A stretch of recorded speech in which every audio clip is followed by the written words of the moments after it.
I didn't know a room could feel colder just because no one was expected to walk into it. That probably sounds dramatic coming from a man like me. Someone older now. Someone who learned how to survive long stretches of silence without complaining about them. Most nights, I sit near the kitchen window long after the coffee's gone cold, listening to the refrigerator hum like it's trying to imitate company. The apartment is clean. Too clean. Nothing ever moves unless I move it. I almost kept this to myself. There's something humiliating about admitting you miss closeness when you've spent years pretending you didn't need it. And maybe that's why I hesitated before saying any of this to you. Because once a man confesses he's lonely, he can't hide behind his routines anymore. But I think I'm tired of hiding now. And if I'm being honest, what I'm about to say matters more than I want it to. There are nights I wake up reaching toward the other side of the bed before I remember there's never been anyone there. That's the part I never say out loud.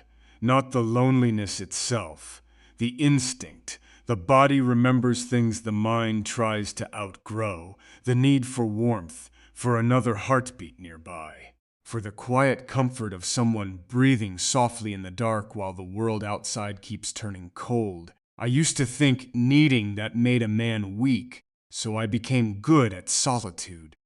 Too good. I learned how to make dinner for one without noticing the silence. Learned how to leave one lamp on so the apartment didn't feel completely empty. Learned how to fill every hour with work, noise, movement, distractions. Anything to avoid sitting still long enough to realize the truth. The truth was never that I didn't want love. It was that I wanted it so deeply, I became afraid of needing it at all. Maybe you understand that feeling. Maybe you know what it's like to act unbothered while quietly starving inside. Sometimes I sit on the couch at night with a movie playing that I'm not really watching. And I imagine what it would feel like if someone rested their head against my shoulder without asking for anything from me. No performance, no fixing, no expectations, just presence. God, I miss the idea of that more than I expected. Not even passion first. Tenderness. Do you know how long it's been since someone touched me gently? Not out of obligation, not casually. Not halfway distracted.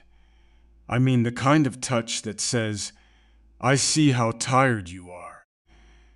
That thought alone almost makes me close this confession and disappear back into myself, because wanting something this simple shouldn't feel this vulnerable. But it does.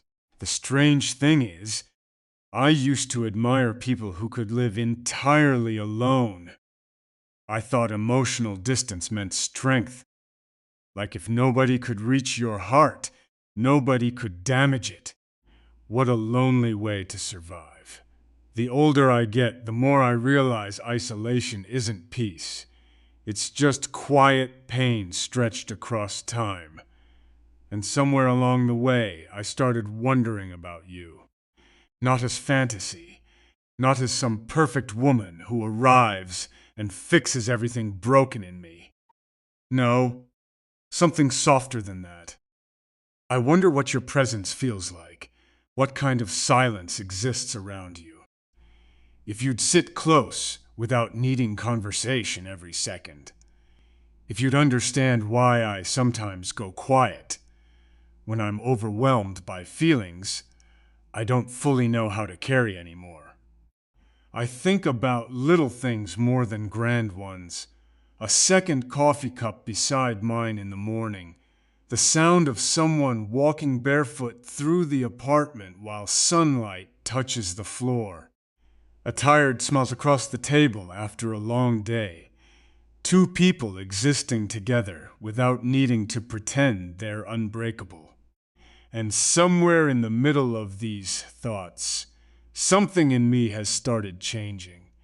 Because for the first time in years, I'm no longer trying to convince myself I don't want someone. I do.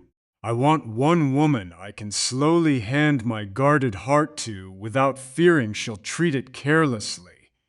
That sentence scares me more than you know. There's still a part of me expecting disappointment, expecting distance, expecting to reach out and find emptiness again. Old wounds don't disappear just because hope returns. They linger quietly beneath everything. But even with that fear, I can feel myself reaching anyway, toward the possibility of you. And maybe that's what surprises me most. That after all this time, after all the silence, after teaching myself not to need anyone, I still catch myself imagining what it would feel like if you sat beside me while the evening turned dark outside the windows, not speaking, just staying. Maybe the space beside me was never empty by accident. I didn't realize how much I missed being waited for until nobody waited for me anymore. These days I move through life quietly, older now, slower in certain ways, not weaker, just worn at the edges from carrying too much alone for too long. I spend most evenings with music low enough to feel distant, as if I'm trying not to disturb the silence that's settled into these rooms like permanent weather. I almost stopped myself from continuing this. There's a dangerous intimacy in saying the things a man usually buries beneath humor, work, or exhaustion. And maybe I'm afraid you'll hear how deeply human I actually am beneath whatever calm face I've learned to wear. Still, I want you to know. Because somehow, even without knowing you yet, these words already feel like they belong near you. There's a particular loneliness that arrives after midnight, not dramatic loneliness. Not the kind people notice, I mean the soft kind. The kind that sits beside you when you lock the door, loosen your shoulders, and realize nobody will ask how your day really was. Nobody will touch the back of your neck absent-mindedly while passing by. Nobody will notice the tiredness hidden behind your eyes. You start forgetting what closeness feels like when enough time passes.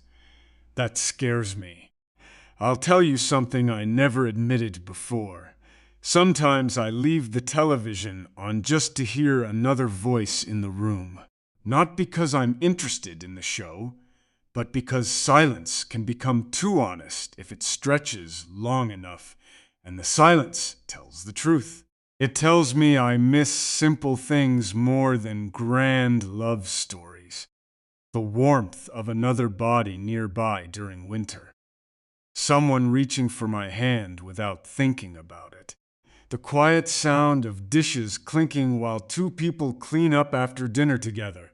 I used to believe longing like this made a man fragile, so I buried it. Buried it beneath routines and responsibilities and carefully controlled distance.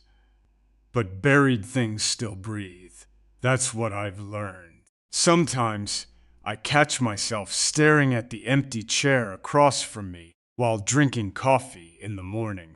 Sunlight comes through the window exactly the same every day, but it still feels incomplete somehow, as if the room itself was designed for conversation that never arrives. And somewhere inside that emptiness, I started wondering about you again. Would you notice these little silences in me? Would you understand that when I go quiet, it's usually because I'm feeling too much instead of too little? I think I've spent years being misunderstood as emotionally distant when the truth is almost the opposite. I feel everything too deeply. That's why I became careful. That's why I learned restraint. A man doesn't survive heartbreak by becoming fearless. He survives by becoming guarded. But guards get tired too. And here's the part I'm almost ashamed to admit. There are nights I wish someone would simply hold me, not to fix anything, not rescue me from life. Just to remind my nervous system that tenderness still exists. I didn't know how starved I'd become for affection until I started imagining what safety might feel like again. Real safety. Emotional safety. The kind where you don't have to constantly perform strength to deserve love. That realization cracked something open in me. Because suddenly I understood wanting closeness isn't weakness. Pretending not to want it is. And maybe that's why I keep thinking about what it would be like if you were here during ordinary moments. Not the cinematic ones. The small ones that actually matter. You sitting on the counter while I cook something simple. Your tired eyes meeting mine across a quiet room. The feeling of your foot brushing mine beneath blankets while rain taps softly against the windows. I wonder if you've been lonely too. Not lonely for attention. Lonely for presence. There's a difference. Attention fades quickly. Presence stays in your chest long after someone leaves the room. I think I'm finally ready for that kind of closeness now, even if it terrifies me. And trust me, it does terrify me. Because once you admit your heart still works after years of trying to numb it, rejection becomes frightening again. Hope becomes dangerous again. But somewhere beneath all that fear, something warm has started returning to me. A quiet willingness. A fragile kind of hope. Not the naive kind. Not the kind that believes love solves everything. Just the hope that maybe there's a woman somewhere whose soul feels like rest instead of uncertainty. Maybe you're reading this right now. Maybe you know what it means to miss someone you haven't even touched yet. And maybe, somewhere tonight, you're also staring at an empty space beside you, wondering who it was meant for. I didn't expect loneliness to become physical. Not at first. I thought it would stay somewhere abstract, hidden in passing thoughts or quiet evenings. But lately it settles into my chest like winter air, trapped beneath skin. I feel it when I wake up before dawn and instinctively reach for warmth that isn't there. I feel it standing in the kitchen half awake, making coffee for one while the apartment remains painfully still around me. I guess this is who I've become now. A man who learned how to carry silence so well that people mistake it for peace. I move carefully through my days, speak calmly, smile when expected. But underneath all that composure is someone who misses being emotionally close to another human being more than he ever admitted. I almost stopped writing again tonight, because every chapter feels like peeling another layer off something I spent years protecting. And honestly, there's a part of me afraid these words make me sound too needy, too open, too hopeful for a man who should probably know better by now. But then I imagine you reading this quietly somewhere, and suddenly honesty feels less frightening than hiding. So I'll keep going. There's something brutal about coming home to an untouched room every night. No movement, no soft voice from another corner of the apartment. No subtle evidence that another life exists beside yours. Sometimes I leave a lamp on in the living room before I go out, just so the place feels less empty when I return. That probably sounds pathetic. Maybe it is. But darkness feels heavier when nobody's waiting inside it with you. And I think that's what I've been trying to outrun all these years. Not loneliness itself. The realization that I actually wanted someone deeply enough for their absence to hurt. I used to convince myself I was fine alone because it felt safer than admitting how badly I missed intimacy. Not even romance all the time. Intimacy. The sacred little closenesses people rarely talk about. The feeling of someone sitting near enough for your knees to touch accidentally. A sleepy voice asking if you made it home safely. Warm fingers brushing your arm while passing behind you. The comfort of existing beside someone without needing to fill every silence. God, I miss that. More than ambition. More than excitement. More than all the things I once thought mattered most. And somewhere recently, the ache stopped feeling theoretical. It became honest. I caught myself imagining what it would feel like to fall asleep beside someone who genuinely wanted to stay. Someone who didn't make affection feel conditional. Someone whose presence softened the sharp corners of life instead of adding more distance to it. That thought scared me more than heartbreak ever did. Because desire changes a man. Once you allow yourself to want again, you risk losing again. Still, there's a truth I can't bury anymore. I want to be held. There. I finally said it. Not admired from afar. Not desired temporarily. Held. Fully. Quietly. Like someone who's exhausted from surviving alone for too long. I didn't know how much strength it took to deny that part of myself until the denial started collapsing under its own weight. And maybe that's why you've become this strange source of warmth in my mind lately. Not because I've created some fantasy around you, but because when I picture you, I picture rest. I imagine sitting beside you after a long day without needing to impress you. I imagine your presence making the room feel softer somehow, less cold, less empty, like my nervous system could finally unclench after years of bracing for disappointment. Would you understand how rare that feels for me? To even imagine safety with another person? Sometimes, I wonder what your hands would feel like resting inside mine. Whether you'd notice the hesitation in me at first. Whether you'd realize that beneath all my calmness is someone terrified of giving his heart away and watching it returned damaged. But even with that fear, I keep leaning emotionally toward the possibility of you.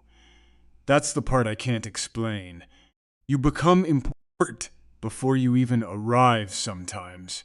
Not because loneliness makes people desperate, because the soul recognizes warmth before the mind allows itself to believe in it.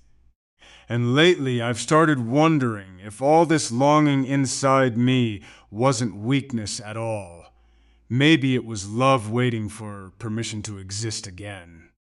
Maybe that's why I keep imagining small moments with you that feel strangely real already. Your head resting against the window during a quiet drive. Your tired smile across a breakfast table. Your fingertips brushing mine while evening light fades slowly around us. Not forever promised, just possible. And somehow that possibility alone has started thawing parts of me I thought were gone for good. Maybe wanting someone isn't the tragedy I once believed it was. Maybe never allowing yourself to want at all is the real loneliness. I didn't expect hope to feel this frightening. You would think after enough years alone, a man would stop trembling at the idea of being emotionally seen. But lately, even the thought of closeness has been undoing me in quiet ways.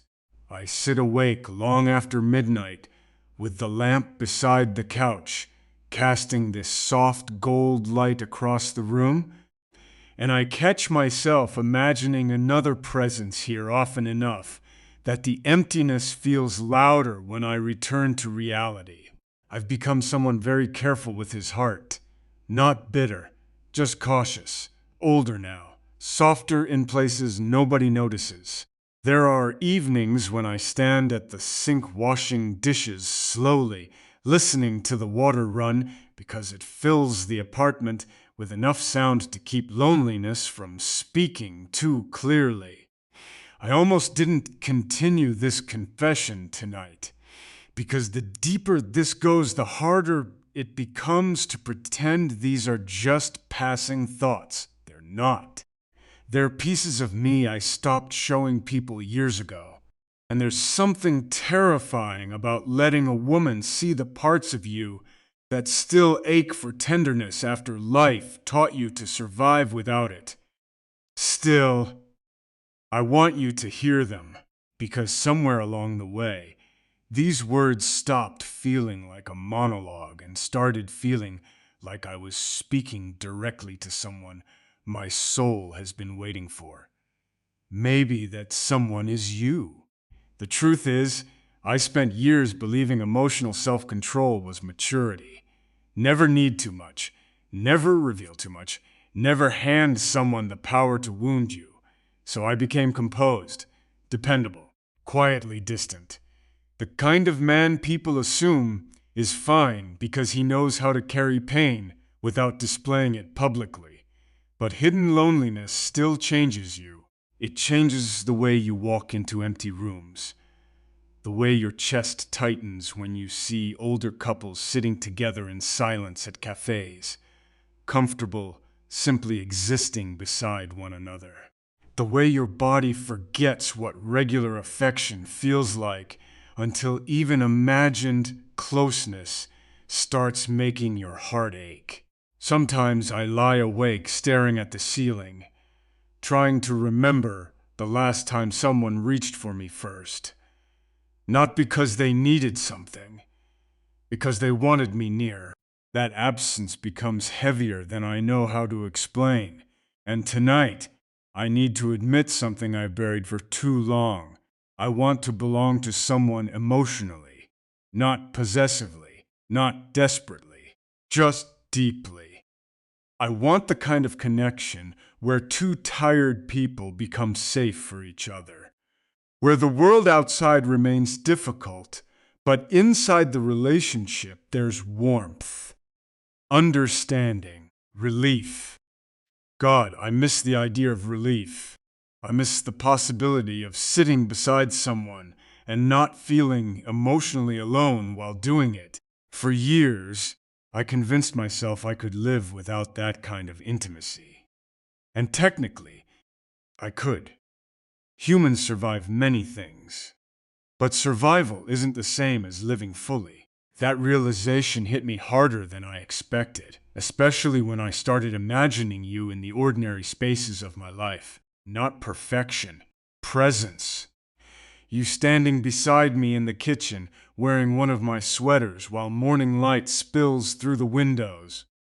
Your sleep voice asking if I'm awake when neither of us can sleep. The feeling of your hand finding mine beneath blankets without either of us speaking. Do you know how long a man can go without tenderness before even imagining it becomes overwhelming? Too long. Far too long. And the strangest part is, I think my heart chose you before I was emotionally prepared to admit it. Not you specifically as a fantasy, but the idea of someone real. Someone gentle enough to make me stop fearing closeness. Someone whose presence feels warm instead of unpredictable. Maybe that's why writing this feels less like performance and more like surrender now. Because underneath all my caution is a man quietly hoping there's a woman out there who still believes intimacy can be soft, honest, lasting. A woman who understands that strong men still need somewhere safe to put their sadness sometimes. I wonder if you'd notice how careful I'd be with your heart if you gave me the chance. I wonder if you'd see how much love exists inside someone who spent years pretending he needed none. And maybe the most frightening truth of all is this.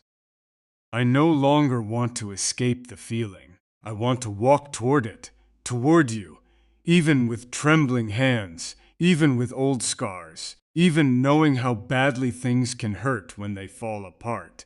Because lately, when I imagine the future, it no longer feels complete without another soul sitting beside mine in the quiet. Maybe that's what healing really is. Not becoming untouchable, but daring to reach anyway. I didn't know healing could sound this quiet, not triumphant, not dramatic, just soft. Like the moment after rain finally stops hitting the windows and the whole world sits still for a second. Lately, I've been waking before sunrise and noticing how different the apartment feels now that I've stopped lying to myself about what I want. It's still empty, but it no longer feels hopeless. I'm still the same man in many ways, older, a little scarred, carrying memories I don't always speak about. Some evenings I still drift through these rooms with that familiar ache in my chest, still reaching for a coffee mug in silence, still pausing at the doorway of a bedroom built for two people while only one side of the bed remains warm. I almost didn't write this final part, because ending the confession means fully admitting it was real. And once a man says he wants love out loud, genuine love, closeness, partnership, tenderness, there's no hiding behind numbness anymore. But maybe hiding is what exhausted me in the first place. So tonight, I want to tell you the truth plainly. I'm ready now. Not perfect, not fearless, not untouched by disappointment, but ready. Ready to stop treating my heart like something dangerous. Ready to stop pretending loneliness feels noble. Ready to stop confusing emotional isolation with strength. For years, I thought surviving alone meant I was doing life correctly. I told myself needing someone would eventually fade if I ignored it long enough. It never faded. It only grew quieter and heavier. And somewhere inside all that silence, I started imagining you. Again, not as fantasy, as possibility. A real woman somewhere carrying her own bruises, her own hesitations, her own private loneliness she rarely speaks aloud. A woman who also learned how to smile while feeling emotionally unseen. A woman who still secretly hopes someone might look at her gently one day and stay. Maybe that's why these words found their way to you. Because I don't think longing appears inside us without reason.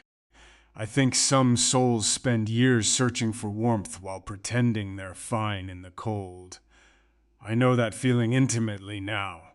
There are moments lately when I catch myself doing things differently, leaving space in my routines without realizing it, looking at empty chairs and imagining conversations instead of absence, cooking too much food by accident because some unconscious part of me has started expecting another presence beside mine. And honestly, that realization nearly broke me, because it showed me how deeply my heart still believes in love despite everything it's survived. That kind of hope is fragile, sacred even. I think people underestimate how brave it is to remain tender after disappointment, to still desire closeness after abandonment, to still imagine holding someone gently after life convinced you attachment only leads to pain. But I do imagine it now, more often than I admit. I imagine slow mornings with you where neither of us rushes to speak. I imagine your head against my shoulder during long, quiet evenings while the outside world fades into background noise. I imagine reaching for your hand instinctively years from now and still feeling grateful you're there. Not because life became perfect, because we stayed together. And maybe the most beautiful part is this. I no longer feel ashamed for wanting that. I used to. God, I used to bury my longing so deeply it almost disappeared beneath all the masks I wore for survival. But loneliness has a way of revealing truths eventually. It taught me that the human heart doesn't actually want endless freedom. It wants home, not a place, a person. Someone whose presence makes your nervous system finally soften after years of emotional winter. Maybe that's who you could become for me someday. And maybe, if life is gentle enough, I could become that for you too. Not saviors, not perfect lovers from movies. Just two people choosing tenderness in a world that often forgets how to offer it. That's all I want now. Something honest, something warm, someone real. My future wife, wherever you are tonight, I hope you haven't given up on closeness completely. I hope life hasn't convinced you that needing love is weakness. And I hope when we finally find each other, you'll recognize me by the way I look at you carefully, like someone who understands how precious trust actually is. Because after all these years, I think I'm finally ready to love someone without running from it, and maybe you're finally ready too. If these words felt like home, stay close. Subscribe, share, or leave what your heart never got to say.